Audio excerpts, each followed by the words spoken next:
अस्सलामुअलैकुम। आवाज़ अचे पियो मुंहिंजो गर्ल्स?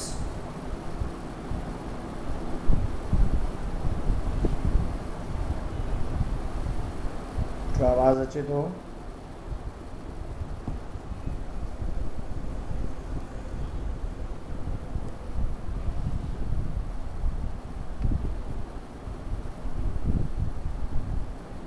आवाज़ अचे थो गर्ल्स? जी सर।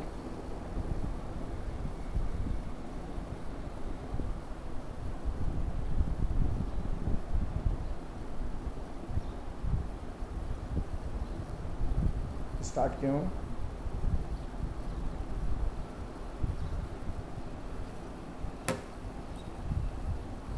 लेक्चर बिल्कुल रिकॉर्ड था क्यों? कल भी रिकॉर्ड कयो हुओसीं त अॼु जेको पाण पढ़ंदासीं उहो आहे केमिकल कोऑर्डिनेशन आहे। उन में हार्मोन्स जो जेको रोल आहे उनखे पाण पढ़ंदासीं। केमिकल कोऑर्डिनेशन में पाण वटि जेके शयूं आहिनि उन्हनि खे डिस्कस कंदासीं।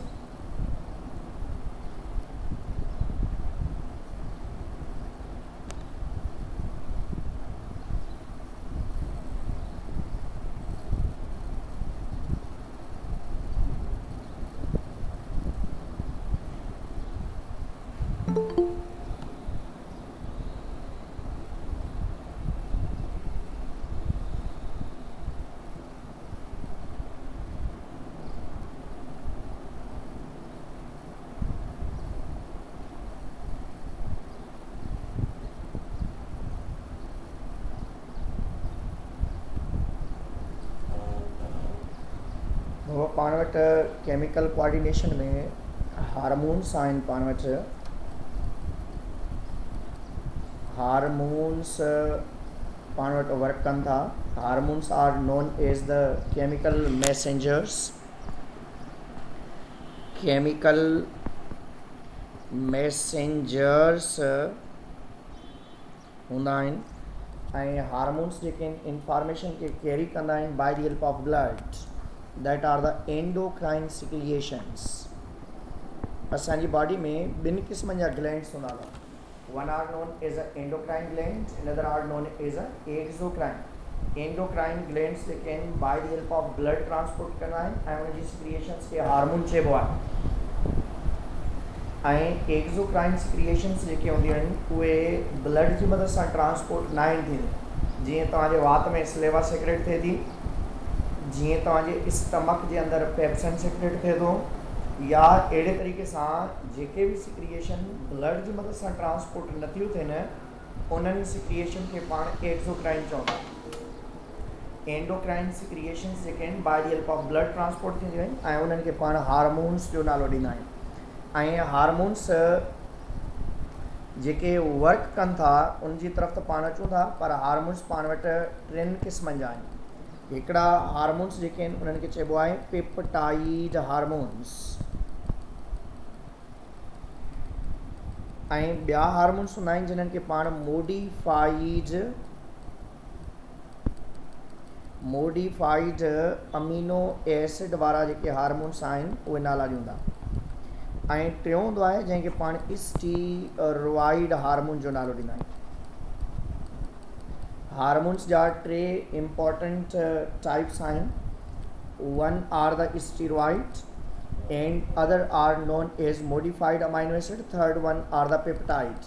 हाणे जेके पेप्टाइड हार्मोन्स आहिनि that are made up of proteins, proteinous in nature हूंदा आहिनि। हाणे इहे प्रोटीनियस जेके हार्मोन्स आहिनि असां वटि उनमें हिकिड़ा आहिनि लॉन्ग चेन, ॿिया आहिनि शॉर्ट चेन। जेके शॉर्ट चेन हार्मोन्स आहिनि, शॉर्ट चेन हार्मोन्स में पाण सर बाबा सर हिकिड़ा मैसेज कयो आहे त जॉइन करे क्लास। इकरा खे जॉइन कयां? कंहिंखे? इकरा। हा, कराइनि सां।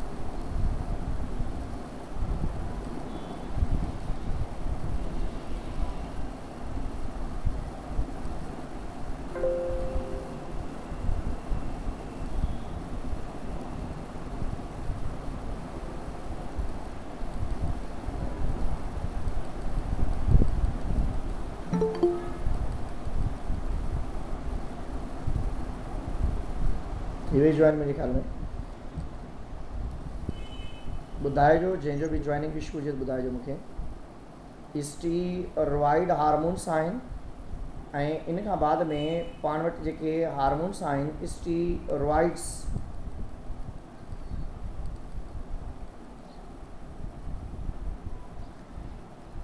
हार्मोन्स असां वटि पेप्टाइड हार्मोन्स जेके आहिनि, शॉर्ट चेन प्रोटीन्स जेके आहिनि ADH, ऑक्सीटोसिन, ऐं उन खां बाद में लॉन्ग चेन में शॉर्ट चेन में पाण वटि जेके हार्मोन्स आहिनि, शॉर्ट चेन में जेके पाण वटि हार्मोन्स आहिनि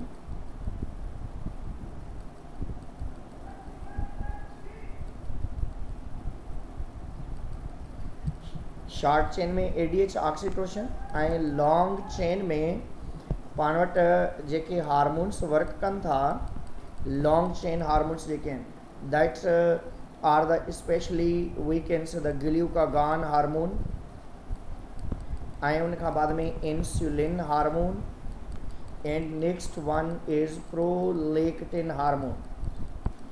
ये तमामु हार्मोन्स जेके आहिनि लॉन्ग चेन हार्मोन्स हूंदा आहिनि। शॉर्ट चेन उहे जेके नंढड़ी साइज़ में हुजनि, नंढड़ी चेन हुजे, लॉन्ग चेन उहे ऑक्सीटोसिन ऐं ADH both are the secretions of posterior pituitary मां निकिरंदा आहिनि। ऐं लॉन्ग चेन में पाण वटि ग्लूकागॉन, इंसुलिन पेनक्रियाज़ मां, ऐं प्रोलैक्टिन हार्मोन जेको आहे उहो इंटीरियर पिट्यूटरी मां उनजी सिक्रिएशन थींदी आहे। हाणे इन खां बाद में मॉडिफाइड अमाइनो एसिड जो मतिलबु आहे त उन में अमीनो एसिड आहिनि but little bit they are modified. इन में अमाइनो एसिड, पर नॉर्मली असां इन्हनि खे प्रोटीनियस हार्मोन चवंदा आहियूं। असल में हार्मोन्स जा 2 टाइप की असां काउंट कंदा आहियूं, हिकिड़ा प्रोटीनियस, ॿिया लिपिडिक या स्टीरॉइड हार्मोन। पर असांजे बुक में मॉडिफाइड अमाइनो एसिड जो बि ग्रुप ॾिनो अथनि, ऐं उन मॉडिफाइड अमाइनो एसिड में one is the thyroxine and other one is epinephrine and other one is norepinephrine hormones आहिनि। These hormones are known as modified amino acid वारा हार्मोन्स आहिनि। ये हाणे हार्मोन्स जी एक्टिविटी कीअं थिए थी? हार्मोन्स जेके स्टीरॉइड हार्मोन्स हूंदा आहिनि, पहिरें ॾिसी वठंदासीं, जेके स्टीरॉइड हार्मोन्स हूंदा आहिनि उहे सेल मेम्ब्रेन मां डायरेक्टली क्रॉस करे वेंदा आहिनि।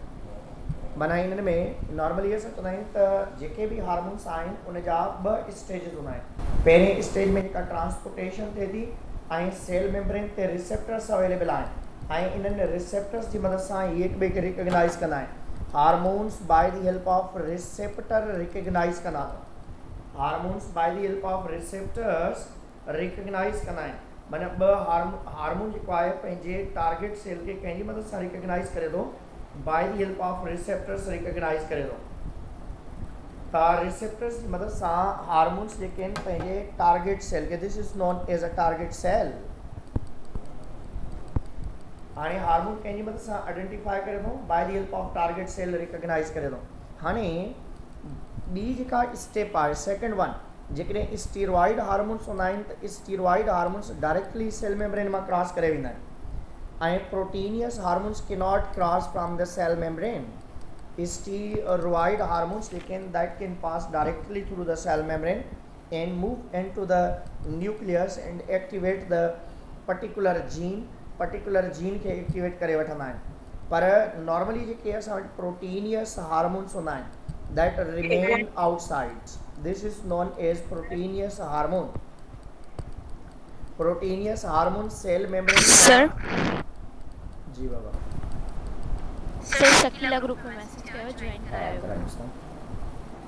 प्रोटीनियस हार्मोन्स जेके आहिनि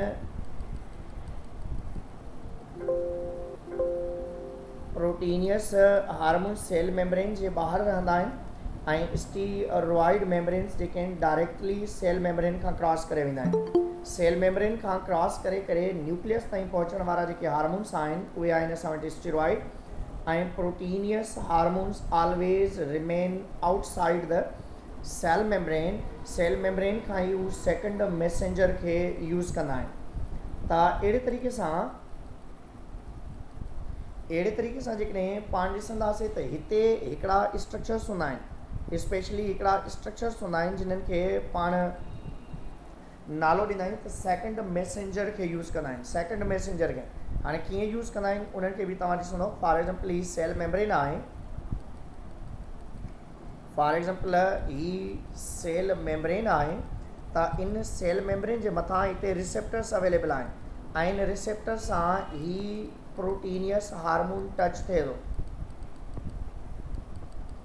ऐं इन जॻह ते कंहिं शइ जी अवेलेबिलिटी आहे, हिकिड़ा इंज़ाइम्स आहिनि उन्हनि जी अवेलेबिलिटी आहे जंहिंखे पाण एडिनलाइट साइक्लेज़ चवंदा आहियूं। एडिनलाइट साइक्लेज़ जो नालो ॾिबो आहे, एडिनलाइट साइक्लेज़। हाणे एडिनलाइट साइक्लेज़ जेको आहे ATP खे यूज़ करे थो ऐं ATP यूज़ करण खां बाद में it become change into the cyclic AMP। Cyclic AMP is known as second messenger। ईअं जीअं फॉर एग्जाम्पल तव्हांजे घर जे दरवाज़े ते को पोस्टमैन अचे ऐं उहो पोस्टमैन ॿाहिरि बीठो हूंदो आहे, तव्हां हुन खां लेटर वठंदा आहियो ऐं उहो लेटर अमी या अबू खे ॾींदा आहियो तव्हां, त माना तव्हां उन वक़्तु जेको आहे you are working is like the second messenger. Second messenger जे लाइ काफ़ी मरतबा क्वेश्चन भी आया अथव which chemical substance is known as a second messenger, that known as cyclic AMP। cyclic AMP जो मतलब है cyclic adenosine monophosphate, ATP converted into cyclic AMP ऐं उन जगह ते जेको एंजाइम वर्क करे थो उनखे एडिनलाइट साइक्लेज़ जो नालो ॾींदा आहिनि ऐं हाणे ही सेकेंड मैसेंजर वञी करे कंहिं बि पर्टिकुलर एंजाइम खे एक्टिवेट करे सघे थो, कंहिं बि जगह ते जेके सिग्नल्स हूंदा आहिनि उनखे हू प्रोसीड करे सघे थो या वर्क करे सघे थो। हाणे असांजी बॉडी जे अंदरि तमामु एक्टिविटीज़ फीडबैक मैकेनिज़म जी मदद सां थींदी आहे। चाहे तव्हांजी बॉडी जी का बि एक्टिविटी हुजे, तव्हांजी बॉडी जो को बि फंक्शन हुजे, उनजे लाइ असां वटि होम्योस्टैसिस मौजूदु आहे ऐं उन होम्योस्टैसिस खे मेंटेन करण जे लाइ पाण वटि फीडबैक मैकेनिज़म जो हिकिड़ो सिस्टम ठहियलु आहे जेको असांजे ब्रेन खे 24 घंटा मैसेज ॾींदो थो रहे ऐं उनखां वर्क कराए थो। पाण वटि जेके एंडोक्राइन ग्लैंड्स आहिनि उन्हनि में पाण वटि हाइपोथैलेमस जो बि पार्ट, हाइपोथैलेमस एंडोक्राइन आहे, पिट्यूटरी ग्लैंड एंडोक्राइन आहे ऐं उन खां बाद में थायराइड आहे, पिनक्रियास आहिनि, पैराथायराइड आहे, एड्रिनल ग्लैंड आहे ऐं उन खां बाद में thymus, spinal glands and gonads ऐं एक्सेट्रा वारा जेके आहिनि तमामु स्ट्रक्चर्स अवेलेबल आहिनि। हाणे पहिरीं पाण ॾिसंदासीं हाइपोथैलेमस खे। Hypothalamus is the part of brain वैसे, and this is known as a homeostatic organ of our body, thermostat of the body इनके चइबो आहे ऐं ही पंहिंजूं सिक्रिएशंस रिलीज़ करे थो ऐं उहे स्टोर थींदा कंहिंजे अंदरि posterior part of the pituitary में ऐं हिन में कॉमन सिक्रिएशंस जेके आहिनि, one is the ADH and other one is known as oxytocin। ADH hormone that's known as antidiuretic hormone या इनके पाण वेसोपैरेसिन भी चवंदा आहियूं, वेसोपैरेसिन ऐं ही हार्मोन रिलीज़ किथां खां थिए थो, हाइपोथैलेमस मां ऐं उन जे न्यूरॉन्स मां ऐं ही स्टोर किथे थिए थो, posterior part of the pituitary में ऐं पोस्टीरियर पार्ट ऑफ पिट्यूटरी जे अंदरि वञी करे जमा थिए थो, पोइ स्लोली एंड ग्रेजुअली असां इनखे रिलीज़ कंदा आहियूं। The main and important function of ADH hormone is it help in absorption या री absorption of water. Pani kidney के अंदर, ब्लड के अंदर केतिरो एब्जॉर्ब थे ऐं केतिरो यूरिन में पास थे, उन सब शइ खे मेंटेन करण जे लाइ असां वटि कंहिं शइ जी अवेलेबिलिटी हूंदी आहे ADH जी ऐं reabsorption of water maintain by the help of ADH। ADH secretion affected by the few toxic substances or we can say the drugs या chemical।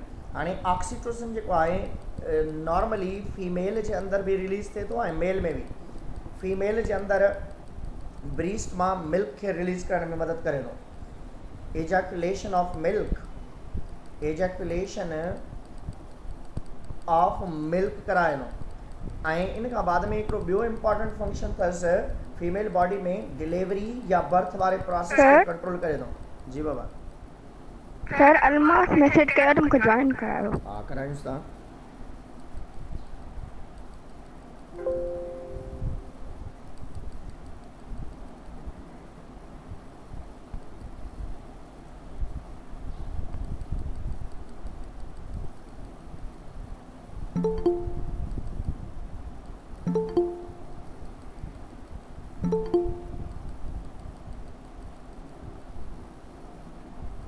इन्हनि खे देरि जाग छो थींदी आहे मूंखे सम्झ में न ईंदो आहे त तव्हां टाइम खां पहिरें जॉइन करे छॾियो त बहितर आहे न।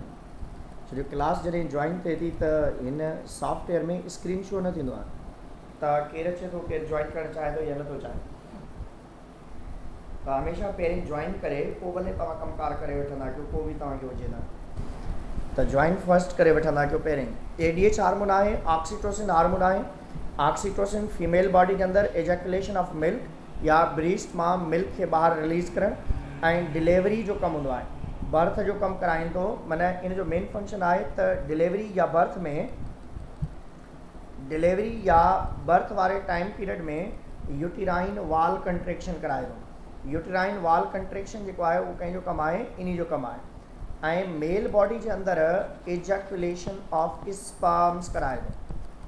एजैकुलेशन जॾहिं मेल एंड फीमेल जी कॉम्बिनेशन थिए थी त मेल बॉडी मां फ्लूइड रिलीज़ थिए थो ऐं उन फ्लूइड खे मेल बॉडी मां ॿाहिरि जंप ॾेई करे या एजैकुलेट करणु कंहिंजो कमु हूंदो आहे, इन ऑक्सीटोसिन जो हूंदो आहे। छो जो EPD वारे रीजन ते ही कंट्रैक्शन क्रिएट करे थो ऐं उन कंट्रैक्शन जे करे मटीरियल असांजी बॉडी खां रिलीज़ आउट थी करे फीमेल बॉडी जे अंदरि हलियो थो वञे। त अहिड़े तरीक़े सां मेल बॉडी खां फीमेल बॉडी ताईं मटीरियल जो पास थियणु by the help of this oxytocin आहे। ऐं ॿिया बि खोड़ सारा हार्मोन्स जेके आहिनि उहे रिलीज़ थींदा आहिनि, जेके पाण स्पेशली चवंदा आहियूं त they are gonadotropic releasing hormones हूंदा आहिनि जेके गोनेड्स खे कंट्रोल करण जे लाइ बि स्पेशली मदद कंदा आहिनि। हाणे पाण ईंदासीं next one is the Chaudhary साहब पिचोटरी ग्लैंड आहे। Pituitary gland is present below the hypothalamus। Hypothalamus जे हेठां अवेलेबल आहे। थैलेमस जे हेठां हाइपोथैलेमस आहे ऐं हाइपोथैलेमस जे हेठां पिचोटरी ग्लैंड आहे। ऐं पिचोटरी ग्लैंड खे पास्ट में पाण मास्टर ग्लैंड चवंदा हुआसीं, पर हाणे इनखे मास्टर ग्लैंड न चइबो आहे छो जो इन जो कुझु पार्ट जेको आहे that is under the control of hypothalamus. त इन करे it is not master because it is working under the direction under the dictation of hypothalamus, that's why it is not master gland. ऐं इनखे ॿियो नालो ॾिबो अथव hypophysis. This is the second name of pituitary gland. Hypophysis जो नालो ॾिबो आहे। पिचोटरी ग्लैंड जा 3 मेन पार्ट्स आहिनि। पिचोटरी ग्लैंड खे पाण जेकॾहिं स्टडी कंदासीं त पिचोटरी ग्लैंड जो हिकिड़ो पार्ट आहे पोस्टीरियर पार्ट। नंढे खे पहिरें था डिस्कस कयूंसि। Posterior part, this posterior part of pituitary is responsible to store the secretions of hypothalamus ऐं इनखे पाण नालो ॾींदा आहियूं neurohypophysis. This is the second name of this one. Neurohypophysis जो नालो ॾिबो आहे इनखे। ऐं इन मां जेके हार्मोन सेक्रेट थींदा already we have discuss that is ADH and other is the oxytocin release थींदा। Next one is the median pituitary. Median pituitary जेको आहे नॉर्मली असां वटि कमु कोन थो करे, पर कुझु ॿिनि जानदारनि में इहो कमु करे थो, मेमल्स में कमु करे थो ऐं इहो हार्मोन सेक्रेट करे थो MSH, melanocyte stimulating hormone. Melanocyte stimulating hormone is responsible to control the skin colour. MSH hormone, melanocyte stimulating hormone, MSH hormone पाण खे चवंदा आहियूं। ऐं इहो हार्मोन उहो हार्मोन आहे जेको स्पेशली असांजी बॉडी के अंदरि मेलेनिन पिगमेंटेशन के भी कंट्रोल करे थो या स्किन डार्कनेस के भी कंट्रोल करे थो, पर इन मीडियन जी अवेलेबिलिटी ह्यूमन बॉडी में न आहे। त इन करे मीडियन पिचोटरी वारी क्रिएशन इंटीरियर पार्ट मां थींदी आहे। माना जेको असांजी बॉडी में MSH थोरे पार्ट में रिलीज़ थिए थो उहो इंटीरियर पार्ट मां रिलीज़ थिए थो, पर ॿिया जेके जानदार आहिनि उन्हनि जानदारनि जी बॉडी के अंदरि या मेमल्स के अंदरि मीडियन पिचोटरी मां MSH हार्मोन जी सिक्रिएशन थींदी आहे, मेलानोसाइट स्टिमुलेटिंग हार्मोन। हाणे पाण ईंदासीं इंटीरियर पार्ट ते। Anterior part of the pituitary also known as adenohypophysis. This is very important. This is known as hypophysis. This is very important part of the pituitary because it secretes bundle of hormones। तमाम घणा hormones ही secret करे थो। उन मां हिकिड़ो hormone important आहे that is FSH hormone, follicle stimulating hormone. Follicle sir ji बाबा सर आयशा की ज्वाइन करें। ज्वाइन कराएं।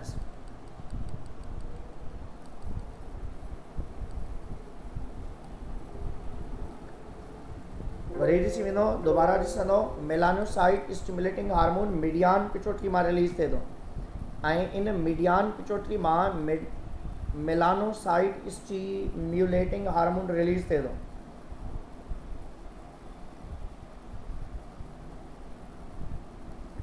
Melanocyte stimulating hormone melanin pigment के असांजी बॉडी के अंदर रिलीज़ कराए थो ऐं मेलानोसाइट स्टिमुलेटिंग हार्मोन जी सिक्रिएशन जेका आहे उहा स्पेशली असांजी बॉडी के अंदर इंटीरियर मां थींदी आहे पर ॿिनि जानदारनि में या मेमल्स के अंदर इहा सिक्रिएशन इन मीडियन पार्ट मां थींदी आहे ऐं इंटीरियर पार्ट में ईंदासीं त पाण वटि FSH आहे फोलिकल स्टिमुलेटिंग हार्मोन आहे। फोलिकल स्टिमुलेटिंग हार्मोन के FSH हार्मोन चइबो आहे ऐं इहो FSH हार्मोन फीमेल बॉडी के अंदर मिनिस्ट्रुअल साइकिल के स्टार्ट करण में मदद करे थो छो जो फीमेल ओवरी के अंदर ओवम जी सिलेक्शन या गैरेफिन फोलिकल जी सिलेक्शन केर थो करे FSH हार्मोन। जॾहिं गैरेफिन फोलिकल जी सिलेक्शन FSH करे वठंदो आहे त पोइ फोलिकुलर फेज़ फीमेल बॉडी के अंदर स्टार्ट थी वेंदी आहे। ऐं नंबर 2 ते ईंदासीं पाण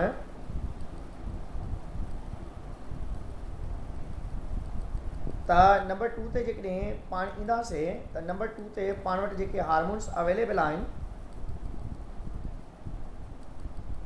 नंबर 2 आहे उन में आहे LH हार्मोन ल्यूटिनाइजिंग हार्मोन ऐं पाण पढ़ी आयासीं त ल्यूटिनाइजिंग हार्मोन जेको आहे that release from the anterior part and this is responsible to burst the Graafian follicle.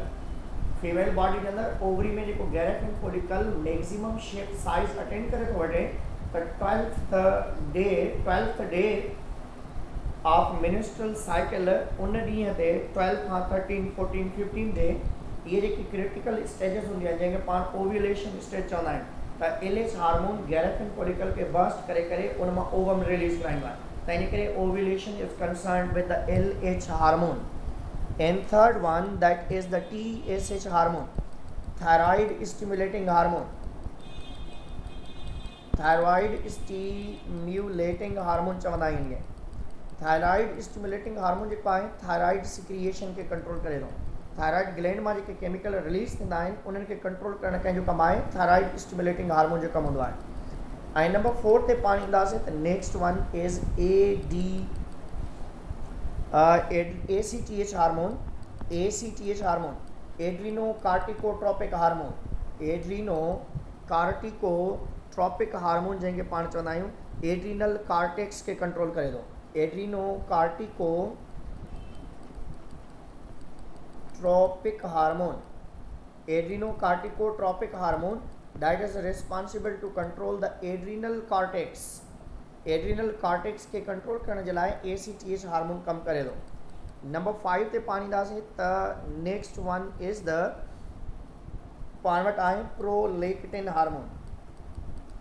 This prolactin pro means before lactose means milk milk जी सिक्रिएशन के control करे थो। मिल्क सिक्रिएशन के फीमेल बॉडी के अंदर milk जी secretion जेका आहे that totally in control of prolactin hormone. Prolactin hormone secrete थिए थो मदर बॉडी के अंदर मेमरी ग्लैंड्स मां मिल्क प्रोड्यूस थिए थो त फीमेल बॉडी के अंदर मेमरी ग्लैंड्स जेके आहिनि उनजो वर्क करणु ऐं उन मां प्रोलैक्टिन हार्मोन जो मेन रोल हूंदो आहे त उनजी सिक्रिएशन कंटिन्यूअसली थींदी आहे टिल जेका आहे ब्रेस्ट फीडिंग। ॿार खे जॾहिं ब्रेस्ट फीडिंग स्टॉप कबी आहे त 2-3 महीननि जे अंदर अल्टीमेटली प्रोलैक्टिन हार्मोन जी सिक्रिएशन बि स्टॉप थी वेंदी आहे। ऐं ॿियो हूंदो आहे GH हार्मोन जंहिंखे पाण ग्रोथ हार्मोन चवंदा। टई ग्रोथ हार्मोन पंहिंजी बॉडी में ग्रोथ के कंट्रोल करे थो या इनखे सोमेटोट्रॉपिक हार्मोन भी चइबो आहे। ग्रोथ हार्मोन पंहिंजी हाइट के कंट्रोल करे थो। हाणे जंहिंजो कद नंढो आहे उहे ज़्यादातर GH हार्मोन हणंदा आहिनि पर यंग एज में जॾहिं उनजी एज अहिड़ी हुजे जंहिंमें हू प्रोलैक्टिन हार्मोन के MSH हार्मोन के जेको आहे इनखे STH हार्मोन के पंहिंजी बॉडी के अंदर वर्क कराए सघे त STH हार्मोन जो जेको मेन फंक्शन आहे उहो असांजी बॉडी में ग्रोथ कराइणु या वज़न वधाइण या नॉर्मली इन जो कमु हूंदो आहे। हाणे इन STH हार्मोन या GH हार्मोन जे डिसऑर्डर्स के पाण डिस्कस कंदासीं। असल में पिट्यूटरी ग्लैंड जा डिसऑर्डर ॾिना अथनि, but that are the disorders of GH only. Growth hormone जा जेके डिसऑर्डर्स आहिनि उन्हनि में हिकिड़ो आहे गिगनेटिज़म। गिगनेटिज़म में मोर हाइट थींदी आहे, एक्सेस सिक्रिएशन ऑफ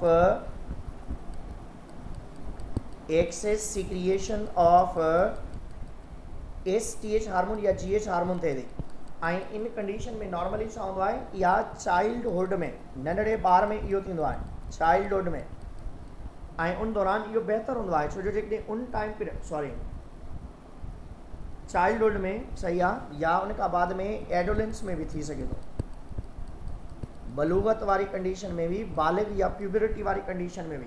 पर ही उन टाइम ते बहितर टाइम ते इन जी सिक्रिएशन थिए थी, तंहिंजे करे इन माण्हू जा बोन्स नॉर्मल हूंदा आहिनि, बॉडी नॉर्मल हूंदी आहे, पर कद वॾो हूंदो आहे, इन में कंहिं बि क़िस्म जो को प्रॉब्लम न हूंदो आहे। त they have immense height. Immense height जे लाइ पाण वर्ड यूज़ कंदा आहियूं, त हाइट इन्हनि जी वॾी हूंदी आहे या डिघी हूंदी आहे इन्हनि में। ऐं नंबर 2 ते पाण ईंदासीं, उन में आहे एक्रोमीगली। एक्रोमीगली आहे, एक्रोमीगली में भी हाइट वॾी थिए थी, पर इन में एबनॉर्मल बोन्स डेवलप थींदा आहिनि।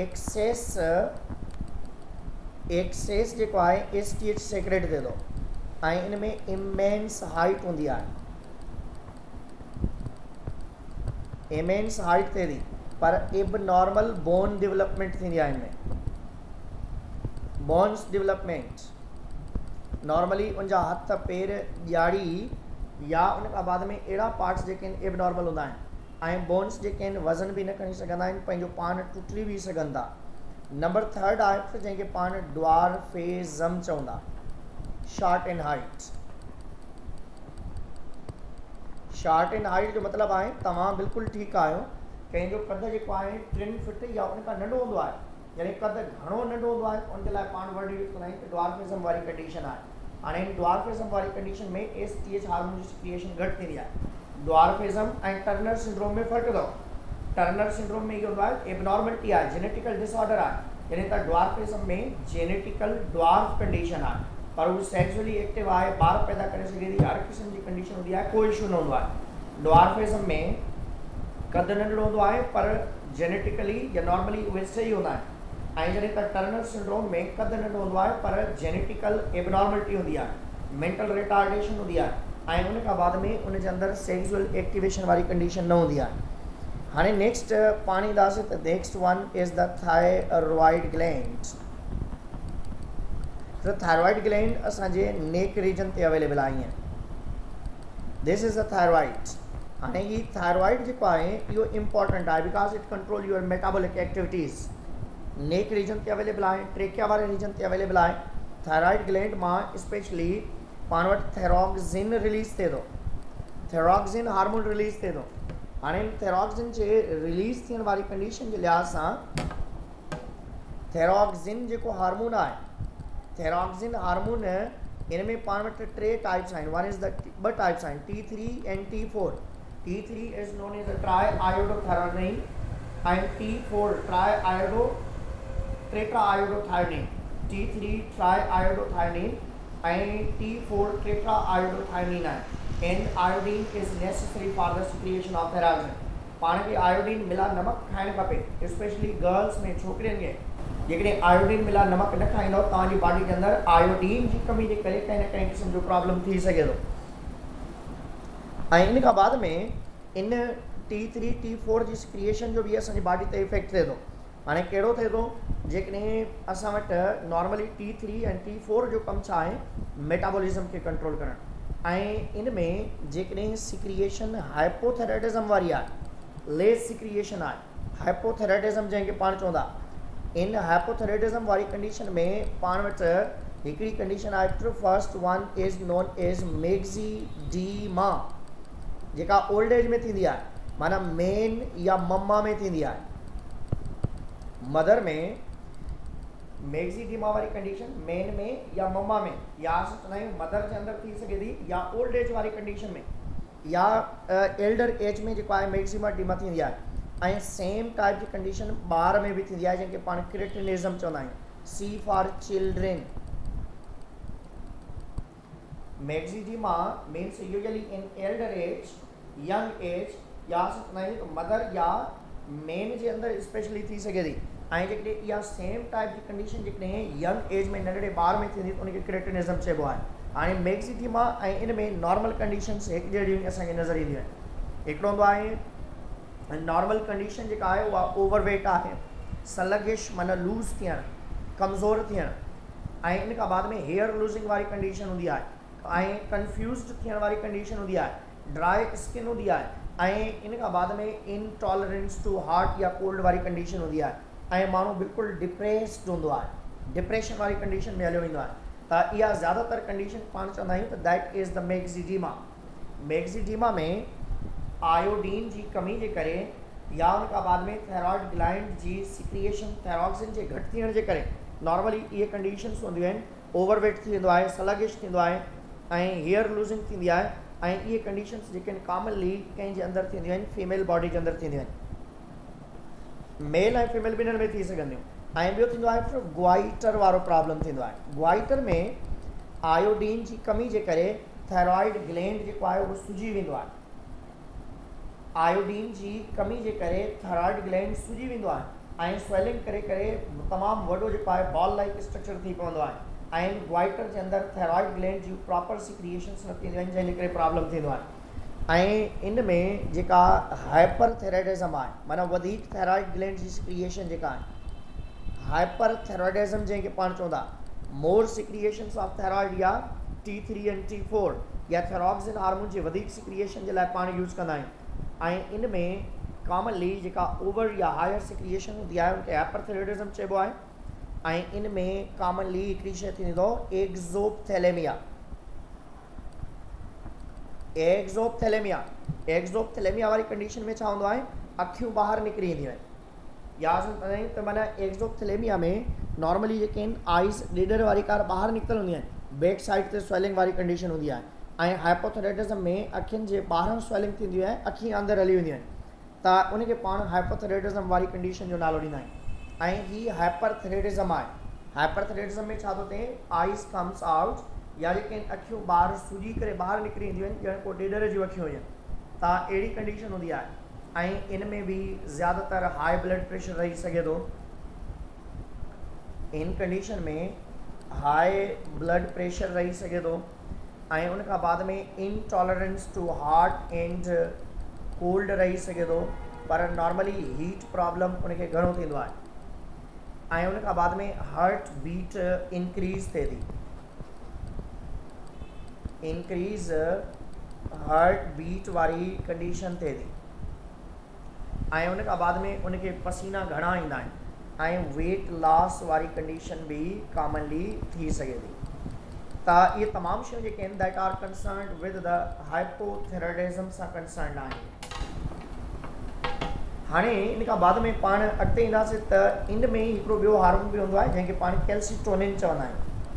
कैल्सीटोनिन बाबा, calcitonin hormone that work opposite to the पैराथेरामोन।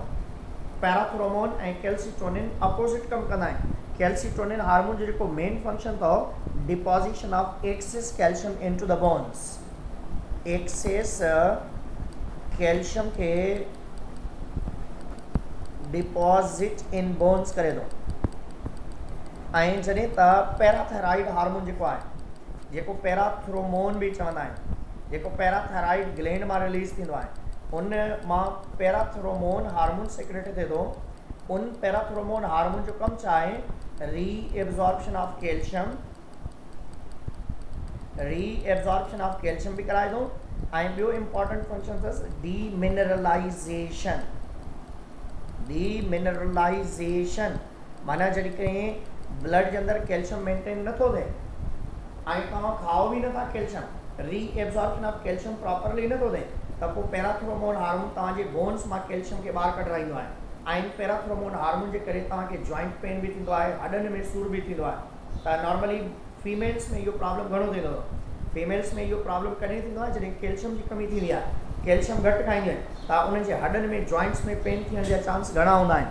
ऐं इहे छाजे करे हूंदा आहिनि, छो जो parathormone hormone is very important for the secretions जे लाइ इम्पॉर्टेंट हूंदो आहे।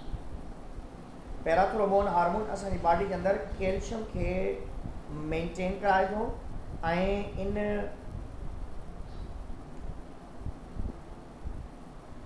कैल्शियम के मेंटेन करण जे लाइ असांखे कंहिं शइ जी ज़रूरत पवंदी आहे, पैराथ्रोमोन ऐं कैल्सीटोनिन। जॾहिं ब्लड में कैल्शियम घणो थींदो आहे कैल्सीटोनिन उनखे बोन्स में स्टोर कराईंदो आहे। जॾहिं असांजे ब्लड जे अंदरि कैल्शियम घटि थींदो आहे पहिरीं किडनी में रीएब्जॉर्प्शन कराइबी आहे। जॾहिं किडनी रीएब्जॉर्प्शन जी मदद सां मेंटेन न करे सघंदी आहे पोइ किडनी ते त मेंटेन नथो थिए, पोइ बोन्स मां कैल्शियम खे ॿाहिरि रिलीज़ कराइबो आहे। ऐं जॾहिं बोन्स मां असां कैल्शियम खे ॿाहिरि रिलीज़ कराईंदा आहियूं त उनजे लाइ डीमिनरलाइज़ेशन जो वर्ड यूज़ कंदा आहियूं। ऐं नेक्स्ट पाण वटि आहे pancreas. U know very well about the pancreas, छो जो पेनक्रियास बार बार जेको आहे पाण हिते डिस्कस कंदा आहियूं उन में इंसुलिन, ग्लूकागॉन ऐं ॿिया हार्मोन्स आहिनि। पेनक्रियास खे हिते टेक्निकली ॾिसंदो, पेनक्रियास नोन एज अ ड्यूअल ग्लैंड। पेनक्रियास खे पुट ड्यूअल ग्लैंड चइबो आहे। ऐं पेनक्रियास जा ॿ पार्ट आहिनि, one is the exocrine part ऐं other one is endocrine part. जेको एक्सोक्राइन पार्ट अथसि उहो पेनक्रियाटिक जूसिस सेक्रेट करे थो। ऐं पेनक्रियाटिक जूसिस पाण चैप्टर नंबर 12 फर्स्ट ईयर में पढ़ी आयासीं। Chymotrypsin, trypsin, amylase, lipase, all these secretions of pancreas is known as the pancreatic juices। ऐं ये पेनक्रियाटिक जूसिस जेके आहिनि तमामु घणा इंपॉर्टेंट आहिनि असांजी डाइजेशन जे लिहाज़ सां। ऐं एंडोक्राइन हिकिड़े पार्ट ॾिसंदो इन में ॿ हार्मोन सेक्रेट थींदा आहिनि, one is the insulin and other one is the glucagon. ऐं पेनक्रियास जो उहो पार्ट जेको एक्सोक्राइन एंडोक्राइन सिक्रिएशन करे थो उनखे आइसोलेट ऑफ लैंगरहैंस चइबो आहे। आइसोलेट ऑफ लैंगरहैंस, जी बाबा। पेनक्रियास जो उहो पार्ट जेको एंडोक्राइन सिक्रिएशन करे थो उनखे आइसोलेट ऑफ लैंगरहैंस चइबो आहे। ऐं उन आइसोलेट ऑफ लैंगरहैंस मां ॿ हार्मोन सेक्रेट थियंदा, one is the insulin and other is the glucagon. Insulin is responsible to maintain blood glucose level.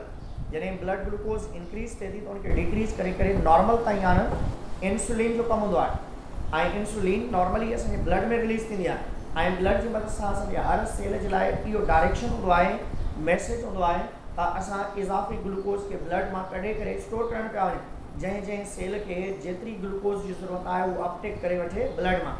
जॾहिं उहो ग्लूकोज खे अपटेक करे वठंदा आहिनि त बाक़ी जेको बचंदो आहे उनखे स्टोर कबो आहे।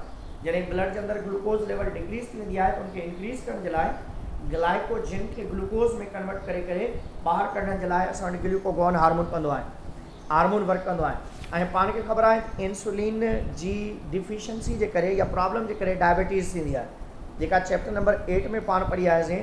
त डायबिटीज़ जो मेन फंक्शन जेको आहे इहो हूंदो आहे त असांजी बॉडी जे अंदरि यूरिन में ग्लूकोज प्रेज़ेंट हूंदो आहे ऐं इंसुलिन हार्मोन जे प्रॉपर न वर्क करण जे करे इंसुलिन डिपेंडेंट या इंसुलिन इंडिपेंडेंट डिज़ीज़ हूंदी आहे। टाइप 1 जेका आहे नॉन इंसुलिन जेका आहे नॉन जेनेटिकल आहे ऐं डायरेक्टली इंसुलिन डिपेंडेंट आहे। ऐं टाइप 2 जेका आहे उहा जेनेटिकल डिसऑर्डर हूंदो आहे ऐं उहो डिपेंड करे थो तव्हांजे रिसेप्टर्स जे मथां। टारगेट सेल्स जा रिसेप्टर कमु नथा कनि, इंसुलिन सेक्रेट थिए थो, या बीटा सेल्स अल्टीमेटली इंसुलिन खे बि स्टॉप करे छॾियो आहे। 14 नवंबर इज़ वर्ल्ड डायबिटिक डे मल्हायो वेंदो आहे। 14 नवंबर इज़ वर्ल्ड डायबिटिक डे, इनखे पाण आइडेंटिफाई कंदा आहियूं या मल्हाईंदा आहियूं। किडनी जे मथां हिकिड़ो ग्लैंड अवेलेबल आहे that known as adrenal gland पाण हिनखे चवंदा आहियूं, that present on the top of kidneys. Kidney जे मथां ही अवेलेबल आहे ऐं इन एड्रीनल ग्लैंड जो भी रोल मेटाबॉलिज्म में अथव। असल में एड्रीनल ग्लैंड ऐं thyroid gland are very important for the metabolic activities. ऐं एड्रीनल ग्लैंड खे कंट्रोल करण जे लाइ ACTH हार्मोन रिलीज़ थींदो आहे पिट्यूटरी ग्लैंड मां। एड्रीनोकार्टिकोट्रोपिक हार्मोन जेको स्पेशली एड्रीनल ग्लैंड जे ॿिनि एड्रीनल ग्लैंड जा ॿ पार्ट्स आहिनि इएं त उनजो जेको सेंट्रल पार्ट आहे उनखे एड्रीनल मेड्यूला चइबो आहे। एड्रीनल मेड्यूला चइबो आहे ऐं जेको ॿाहिरियों पार्ट अथसि उनखे एड्रीनल कार्टेक्स जो नालो ॾींदा आहिनि। एड्रीनल ग्लैंड जा ॿ पार्ट आहिनि, one is the adrenal cortex and other is known as adrenal medulla. Adrenal cortex ऐं एड्रीनल मेड्यूला ॿ पार्ट आहिनि। एड्रीनल मेड्यूला जेको आहे उहो मिडल पार्ट आहे ऐं एड्रीनल कार्टेक्स जेको आहे उहो आउटर पार्ट आहे and located on the both of kidneys या both top of both kidneys, उनजे मथां इनजी अवेलेबिलिटी आहे। हाणे एड्रीनल ग्लैंड मां कहिड़ा हार्मोन सेक्रेट थींदा उन्हनि खे यादि रखंदो। एड्रीनल कार्टेक्स मां हिकिड़ो रिलीज़ थिए doctor कार्टिज़ोल,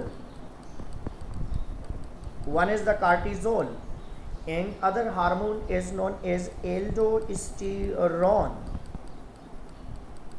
and other one is the androgen। कार्टिज़ोल वो हार्मोन आहे जेको असांजे मेटाबॉलिक एक्टिविटीज़ खे कंट्रोल करे थो ऐं कार्टिकोस्टीरॉइड हार्मोन जे लिहाज़ सां बि इन्हनि जे लाइ कॉमनली वर्ड यूज़ कंदा आहियूं पाण। कार्टिज़ोल जेको आहे असां वटि मेटाबॉलिज़म खे कंट्रोल करे थो, मेटाबॉलिज़म खे कंट्रोल करे थो ऐं कहिड़े मेटाबॉलिज़म खे, ग्लूकोज़ मेटाबॉलिज़म खे। ऐं उन खां बाद में ही कॉमनली जॾहिं पाण खे फीवर हूंदो आहे या का डिज़ीज़ हूंदी आहे त उन दौरान बि असांजी बॉडी जे अंदरि कार्टिज़ोल रिलीज़ थींदो आहे ऐं कार्टिज़ोल असांजे मेटाबॉलिज़म खे इंक्रीज़ करे करे पाण खे ताक़त ॾींदो आहे या सपोर्ट ॾियण जी कोशिशि कंदो आहे।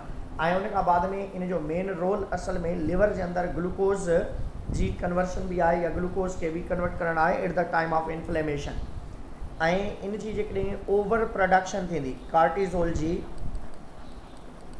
उन ओवर प्रोडक्शन वारे प्रॉब्लम खे पाण कशिंग सिंड्रोम जो नालो ॾींदा आहियूं। कशिंग सिंड्रोम जो नालो ॾिबो आहे, कशिंग सिंड्रोम जो नालो ॾिबो आहे। ऐं इन में नॉर्मली ओबेसिटी,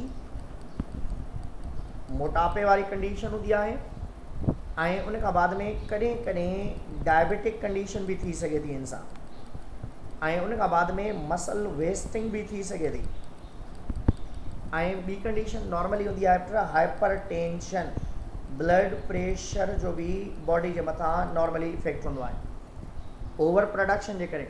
ऐं नॉर्मली कॾहिं कॾहिं ऑटो इम्यून सिस्टम जे करे असांजो जेको एड्रीनल कार्टेक्स आहे उहो ख़राबु थी वेंदो आहे त उन जे करे जेका डिज़ीज़ थिए थी उनखे एडिसन्स डिज़ीज़ चइबो आहे, एडिसन्स डिज़ीज़ चइबो आहे। एडिसन्स डिज़ीज़ जो मतिलबु आहे ऑटो इम्यून सिस्टम जे करे असांजो एड्रीनल कार्टेक्स डिस्ट्रक्शन थींदी आहे, एड्रीनल कार्टेक्स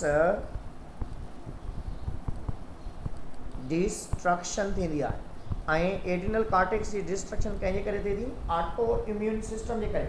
माना असांजे इम्यून सिस्टम में कंहिं ख़राबी जे करे असांजा पंहिंजे WBCs उनखे इफेक्ट करे वठंदा आहिनि या ऑटो इम्यून सिस्टम नाकारा हुअण जे करे, प्रोटेक्शन नाकारा हुअण जे करे असांजी बॉडी जे अंदरि कॉमनली जेके वायरसिस आहिनि, बैक्टीरिया आहिनि या ॿिया जानवर जेके आहिनि उनखे अटैक करे करे कंहिं इन्फेक्शन जे करे बि उनखे ख़तमु करे सघनि था। हाणे इन खां बाद में जेकॾहिं पाण ईंदासीं त नेक्स्ट पाण वटि हूंदो आहे aldosterone hormone. Aldosterone hormone is responsible for the sodium and chloride we have discussed in chapter number 1। Sodium ऐं क्लोराइड जी रीएब्जॉर्प्शन खे कंट्रोल कराए थो, रीएब्जॉर्प्शन। ऐं ॿियो हार्मोन आहे जंहिंखे पाण एंड्रोजन चवंदा। एंड्रोजन सेकेंडरी सेक्सुअल करेक्टर खे कंट्रोल करे थो। सेकेंडरी सेक्सुअल करेक्टर जो मतिलबु इहो हूंदो आहे फीमेल बॉडी के अंदर ब्रेस्ट डेवलपमेंट ऐं hip development, muscles development, armpit hairs development, pubes hair development female body में, ऐं मेल बॉडी के अंदर डीपनिंग ऑफ वॉइस, आवाज़ में चेंज अचणु ऐं उन खां बाद में मर्दानगी वारी कंडीशन थियणु, चेस्ट ते हेयर्स जी थिकनिंग थियणु ऐं प्यूबस हेयर्स जो डेवलप थियणु ऐं उन खां बाद में आर्मपिट हेयर्स ते डेवलपमेंट वारी कंडीशन हूंदी आहे। ऐं मेल में स्ट्रेंथ या स्ट्रॉन्गनेस वारी कंडीशन जेका आहे उहा ज़्यादातर थींदी आहे। पर एल्डोस्टेरोन हार्मोन जी क्रिएशन कीअं थिए थी उहा बि तव्हां ॾिसी सघो था। एल्डोस्टेरोन हार्मोन हिकु मैकेनिज़म तहत रिलीज़ थींदो आहे जॾहिं असांजी बॉडी के अंदरि सोडियम जी लेवल डिक्रीज़ थींदी आहे, जॾहिं सोडियम लेवल ब्लड में डिक्रीज़ थींदी आहे त असांजी बॉडी जे अंदरि हिकिड़ो किडनी मां एंजाइम रिलीज़ थींदो आहे, that's known as renin enzyme. ऐं इहो रेनिन एंजाइम ब्लड जे अंदरि प्लाज़्मा प्रोटीन ते इफेक्ट कंदो आहे ऐं उन प्लाज़्मा प्रोटीन खे पाण नालो ॾींदा आहियूं angiotensinogen. Angiotensinogen, this is known as protein angiotensinogen. हाणे इहो रेनिन एंजाइम्स की मौजूदगी में angiotensinogen become converted into angiotensin 1। एंजियोटेंसिन 1 ऐं इहो किथे प्रोसेस थिए थो? लंग्स में, फेफड़नि ते। हीउ किथे प्रोसेस थियो आहे? लंग्स वारी जॻह ते। हाणे इहो एंजियोटेंसिनोजिन जेको आहे लंग्स वारी जॻह ते इहो एक्टिव फॉर्म में कन्वर्ट थींदो आहे, जंहिंखे पाण एंजियोटेंसिन चवंदा। वरी ॾिसी वेंदो, दोबारा ॾिसी वेंदो त जॾहिं ब्लड जे अंदरि सोडियम लेवल डिक्रीज़ थिए थी, सोडियम लेवल डिक्रीज़ थिए थी ब्लड में, ऐं उहो ब्लड किडनी में वञे थो ऐं किडनी जे अंदरि रेनिन एंजाइम ब्लड में एड थिए थो। जॾहिं रेनिन एंजाइम ब्लड में एड थिए थो त प्लाज़्मा प्रोटीन ऑफ ब्लड उनखे ब्रेक कबो आहे। कहिड़ो प्रोटीन? एंजियोटेंसिनोजिन खे। कंहिंमें? एंजियोटेंसिन 1 में। हाणे इहो एंजियोटेंसिन 1 मूव करे थो towards the kidney, sorry lungs, ऐं लंग्स वारी जॻह ते इहो एंजियोटेंसिन में कन्वर्ट थिए थो and this is known as a signal. हाणे ही सिग्नल आहे, ॿिनि शयुनि जे लाइ सिग्नल आहे त जॾहिं ही ब्लड जी मदद सां जंहिं आर्टरी मां ब्लड वेज़ल मां गुज़रंदो उन मां ब्लड वेज़ल्स खे कंस्ट्रक्ट कंदो to increase the blood pressure. इन एंजियोटेंसिन जी मदद सां ब्लड प्रेशर मेंटेन थिए थो ऐं जॾहिं ही एड्रीनल कार्टेक्स वटि वेंदो त it release the aldosterone hormone. हाणे जॾहिं एल्डोस्टेरोन हार्मोन ब्लड में ईंदो, aldosterone is message for the kidney to reabsorb the sodium and chloride. जॾहिं सोडियम ऐं क्लोराइड ब्लड जे अंदरि घणा एब्सॉर्ब थींदा त ब्लड जे अंदरि वाटर जी रीएब्सॉर्प्शन थींदी। सोडियम ऐं क्लोराइड ब्लड में एब्सॉर्ब थींदा ऐं उन जे बदिले में ब्लड जे अंदरि वाटर जी एब्सॉर्प्शन थींदी ऐं अहिड़े तरीक़े सां असांजी बॉडी जे अंदरि मेंटेनेंस ऑफ वाटर थिए थी ऐं ब्लड वॉल्यूम मेंटेन थिए थो ऐं उन खां बाद में ब्लड प्रेशर भी मेंटेन थिए थो इन टेक्निक जी मदद सां। इन खां बाद में पाण वटि आहिनि त एड्रीनल मेड्यूला आहे। You know very well about the adrenal medulla. Adrenal medulla जेको आहे उन मां 2 हार्मोन्स रिलीज़ थींदा आहिनि। One is epinephrine hormone and other one is the norepinephrine hormone. Epinephrine hormone also known as adrenaline hormone. Adrenaline hormone usually adrenaline ऐं noradrenaline ॿिन्हिनि hormones जी creation almost हिकु जहिड़ी हूंदी आहे।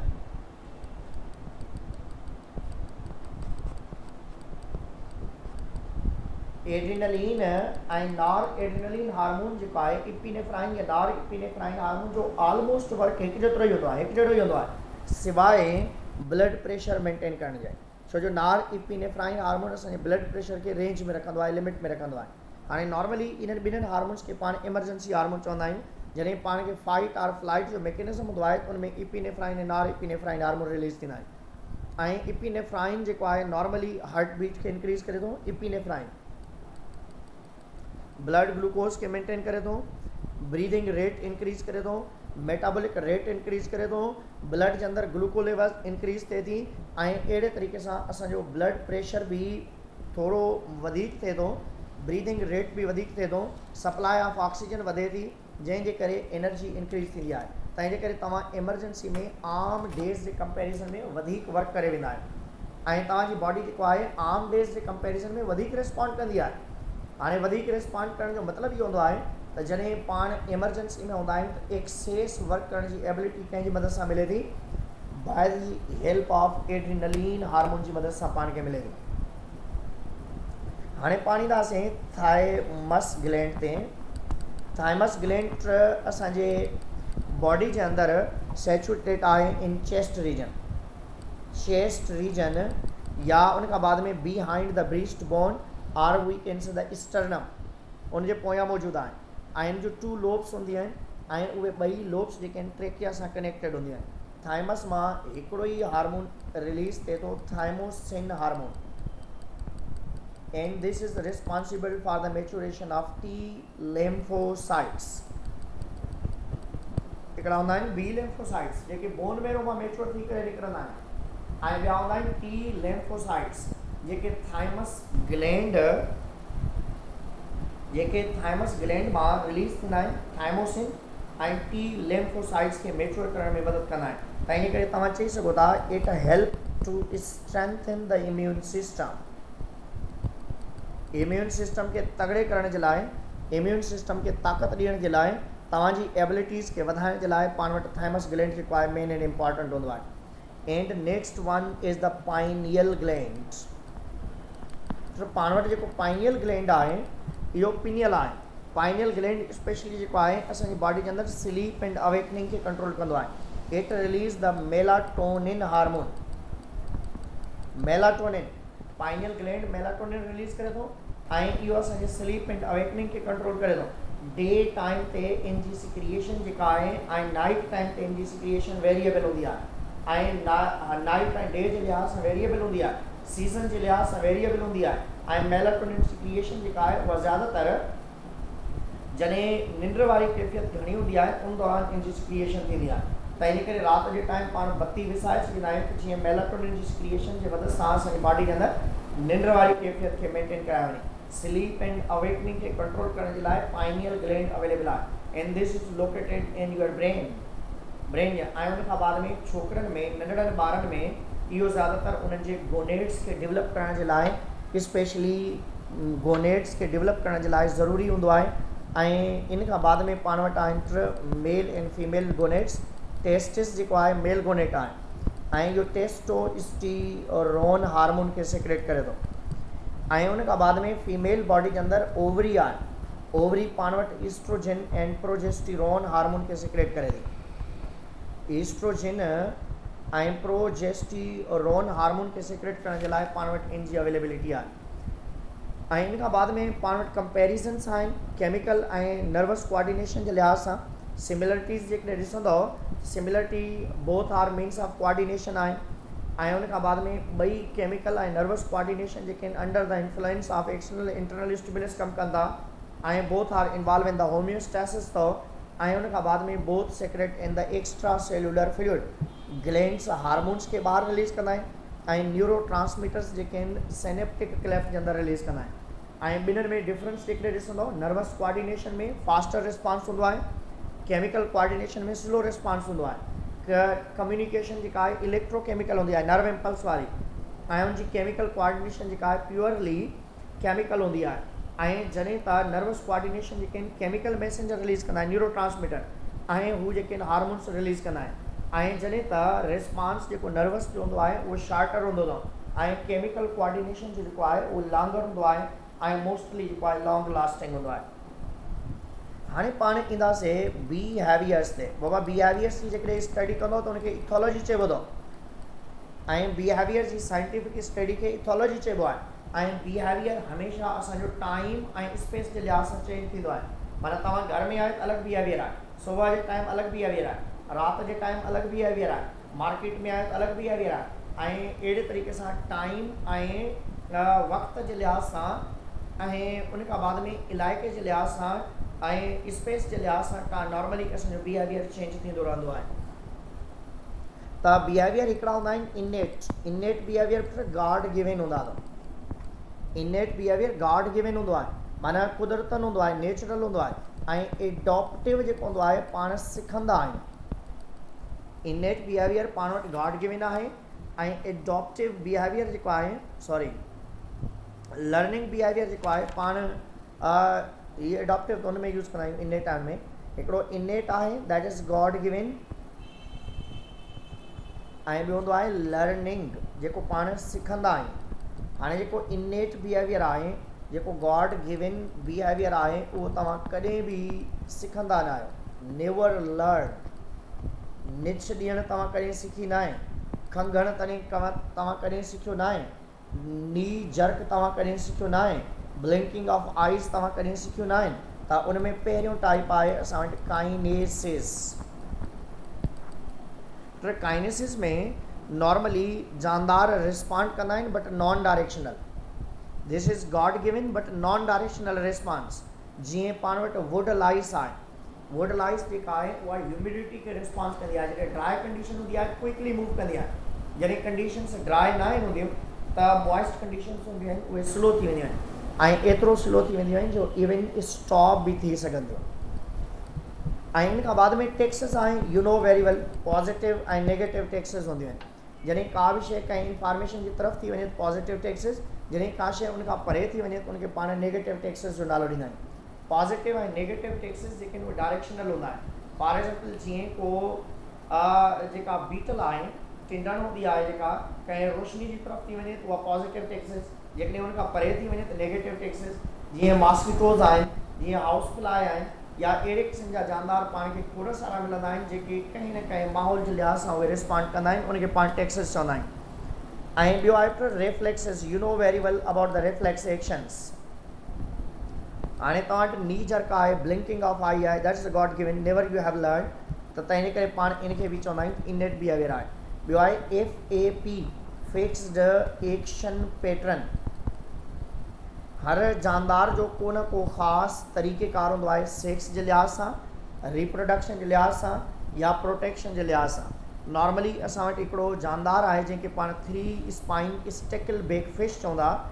जॾहिं उनखे ख़तरो महसूसु थींदो आहे त हू पंहिंजी बॉडी जो अधु कलर चेंज करे छॾींदी आहे ऐं अधु कलर चेंज करण सां इंडिकेट कंदी आहे त she is ready for the reproduction.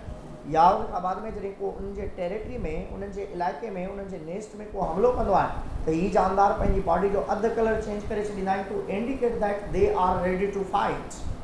ऐं अहिड़े तरीक़े सां असां वटि जेके आहिनि रेटल स्नेक हूंदो आहे, हालांकि उहो ज़हरीलो नांग न आहे, पर जॾहिं बि कंहिंखे ॾिसंदो आहे हू पंहिंजे पुछ खे हलाईंदो आहे ऐं उन पुछ मां आवाज़ु निकिरंदो आहे जीअं छिणकणे वारी कार या कंहिं छिन छिन जो आवाज़ु निकिरंदो आहे ऐं उन सां हू इंडिकेट कंदो आहे त मां जाॻा पियो ऐं तगड़ो आहियां, ताक़तवर आहियां। जेकॾहिं मूं सां ईंदो त मां विड़ी पवंदो, मां मारींदोमांव। हालांकि उन वटि अहिड़े क़िस्म जी का ज़हर हूंदी न आहे, just to show that is a one type of the active and energetic organism.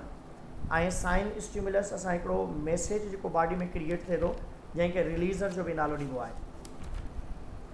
इन खां बाद में जेके नेक्स्ट कंडीशन्स आहिनि पाण वटि स्पेशली, उहा आहे लर्निंग बिहेवियर वारी, माना उन में जानदार लर्न कंदो आहे। लर्न करण जो मतिलबु आहे त तव्हां सिखंदा आहियो, माना जीअं प्लम्बरी माण्हू सिखंदो आहे, जीअं राज़े वारो कमु सिखंदो आहे, पढ़ाई जो कमु सिखंदा आहियो, लैंग्वेज ॻाल्हाइणु सिखंदा आहियो। Never means U can recognise the other language. जेकॾहिं तव्हां अरबी पढ़ियल न आहियो त अरबी सम्झ में न ईंदी, सिंधी पढ़ियल न आहियो तव्हांखे सिंधी जेका आहे सिखियल न आहियो त सम्झ में न ईंदी। त अहिड़े क़िस्म जूं कंडीशन्स हूंदियूं आहिनि। हाणे उन में पाण वटि हिकिड़ो हूंदो आहे हैबिचुएशन, माना आदत पइजी वञणु। पहिरें तव्हांखे ऑनलाइन लर्निंग जी आदत न हुई, परेशान हुयो। हाणे जॾहिं खां ऑनलाइन लर्निंग तव्हांखे सम्झ में अची वई आहे, तव्हांखे हू वारी जेका आम जेका पढ़ण वारी कंडीशन आहे उहा तव्हांखे परेशान कंदी। छाजे करे? छो जो ऑनलाइन लर्निंग सां टाइम बचे थो ऐं ऑनलाइन लर्निंग सां घर वेठे ई माण्हू जेको आहे बग़ैर कंहिं ख़र्चे जे सिर्फ़ु सुठो नेटवर्क हुजे उन सां तव्हां उन शइ खे मेंटेन करे सघो था। त अहिड़े तरीक़े सां हैबिचुएशन जो मतिलबु आहे लत पइजी वञणु, आदत पइजी वञणु, जेको टेंशन वारो, ख़ौफ़ वारो, जेको ख़तरे वारो फैक्टर आहे उनखे रिजेक्ट करे छॾण वारी कंडीशन खे हैबिचुएशन चवंदा आहियूं। घर में कुता पालियो था, that is result of habituation. घर में स्नेक पालियो था, दैट इज़ अ हैबिचुएशन। ऐं अहिड़े तरीक़े सां जेके आहिनि खोड़ सारियूं कंडीशन्स आहिनि।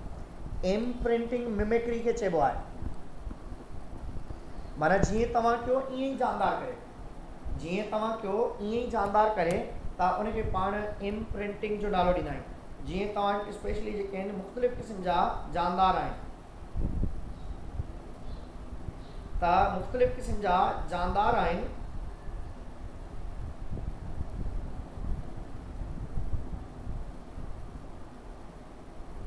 त जेके जानदार आहिनि असां वटि उन्हनि में one is the habituation, other one is the imprinting. Imprinting mimicry खे चइबो आहे। इम्प्रिंटिंग जीअं करे ॾेखारण वारी कंडीशन खे पाण नालो ॾींदा आहियूं, त उन जे लाइ इम्प्रिंटिंग जो वर्ड यूज़ कंदा आहियूं। जीअं तव्हां कंहिं मंकी खे का शइ करणु सेखारियो था, या उन खां बाद में कंहिं खेत खे या डॉग खे या कंहिं जानदार खे तव्हां को वर्क करणु सेखारियो था, उन जे लाइ यूज़ कंदा आहियूं। ऐं ॿियो हूंदो आहे क्लासिक कंडीशनिंग।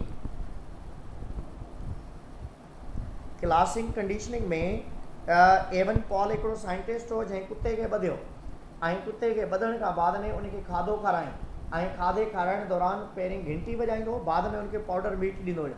त एवन पॉल उन शइ खे आइडेंटिफाई कयो त इररिलेवेंट स्टिमुलस ते उहे आइडेंटिफाई थी, माना उनजी बॉडी सां उनजो को वास्तो ई न आहे, बेल जो को वास्तो ई न आहे, पर घंटी वञण खां बाद में हूअ स्पेशली जेको आहे उन शइ खे रिकॉग्नाइज़ पियो करे।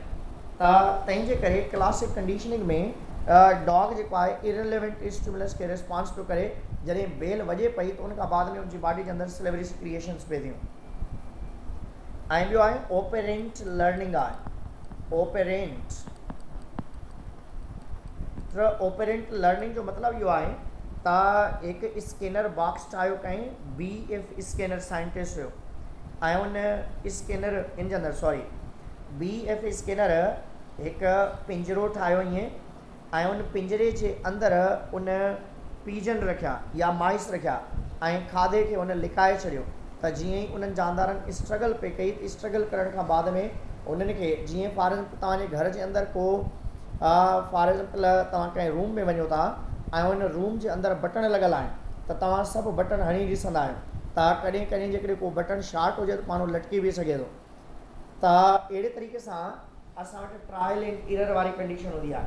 ओपेरेंट लर्निंग में या ट्रायल एंड एरर में इन जानदारनि खे हिकिड़े पिंजरे में रखियो ऐं खाधो लिकाए छॾियईं, ऐं उन खाधो सिर्फ़ु हिकिड़े लिवर खे ई पुश करण सां मिले पियो।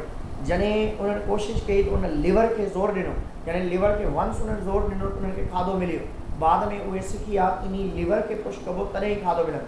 ईअं जॾहिं रूम जे अंदरि तव्हां वेहंदा आहियो इन बटण खे ज़ोर ॾिबो, बंदि कबो या खोलिबो, उन सां बत्ती हलंदी, हिन बटण सां जेको आहे तव्हांजी AC हलंदी, हिन बटण सां तव्हांजो जेको आहे रेफ्रिजरेटर हलंदो, या मुख़्तलिफ़ जेके आहिनि बटण वारियूं कंडीशन्स जेके आहिनि पाण स्पेशली यूज़ कंदा आहियूं। ऐं इन खां बाद में पाण वटि हिकु ॿी शइ आहे लेटेंट लर्निंग आहे।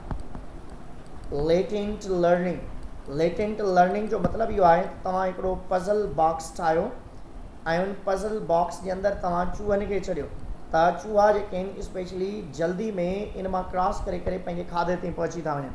त अहिड़ी कंडीशन खे पाण लेटेंट लर्निंग माना जल्दी सां सम्झण जी सलाहियत जे लाइ यूज़ कंदा आहियूं। ऐं ॿी कंडीशन आहे जंहिंखे पाण इनसाइट लर्निंग चवंदा।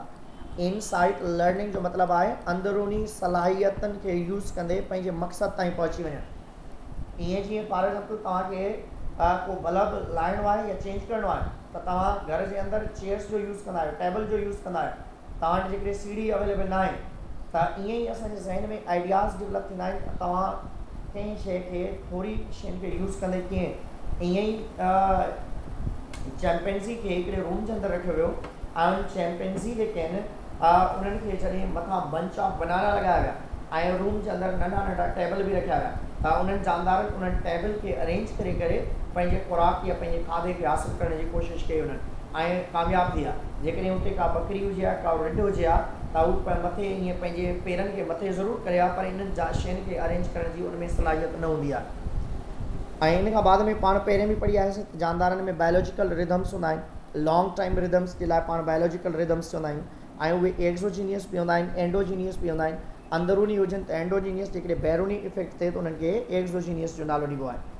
ऐं एन्युअल रिदम्स हूंदा आहिनि। जानदार हिकिड़ा अहिड़ा हूंदा आहिनि जेके साल में ब्रीड कंदा आहिनि, त उन्हनि खे ब्रीडिंग सीज़न जे लिहाज़ सां असां वटि हिकिड़ा हूंदा आहिनि बाय एन्युअल, साल में 2 दफ़ा, जीअं सैलमन आहे, eels migrate between the sea water and fresh water more than once in their life cycle कंदा आहिनि। ऐं उन खां बाद में डेली जेके आहिनि 24 आवर्स जा रिदम्स हूंदा आहिनि। उन्हनि खे जेकॾहिं पाण पढ़ंदासीं त animals are active for the हाणे 3 अथव एनिमल्स जेके आहिनि जानदार। हिकिड़ा हूंदा आहिनि डे एक्टिव, डायअर्नल चवंदा आहियूं उन्हनि खे। ॿिया हूंदा आहिनि नाइट एक्टिव, नॉक्टर्नल चवंदा आहिनि। ऐं ॿिया हूंदा अथव डॉन एंड डस्क एक्टिव। उन्हनि जे लाइ पाण वर्ड यूज़ कंदा आहियूं क्रीपस्क्यूलर। बाबा इंसान जेको आहे ह्यूमन सर्केडियन रिदम्स जे लिहाज़ सां 24 आवर्स के रिस्पॉन्ड कंदो अथव। So it's all about this chapter. इंशाल्लाह टुमारो वी विल स्टार्ट चैप्टर नंबर 11। ठीकु आहे बाबा? को क्वेश्चन आज पुछी वठो। सर कहिड़ो चैप्टर स्टार्ट कराईंदा? 5 4 थियल आहे तव्हांजो, 5 स्टार्ट कंदासीं। हाणे बसि वाइंड अप कंदासीं छो जो ऑलमोस्ट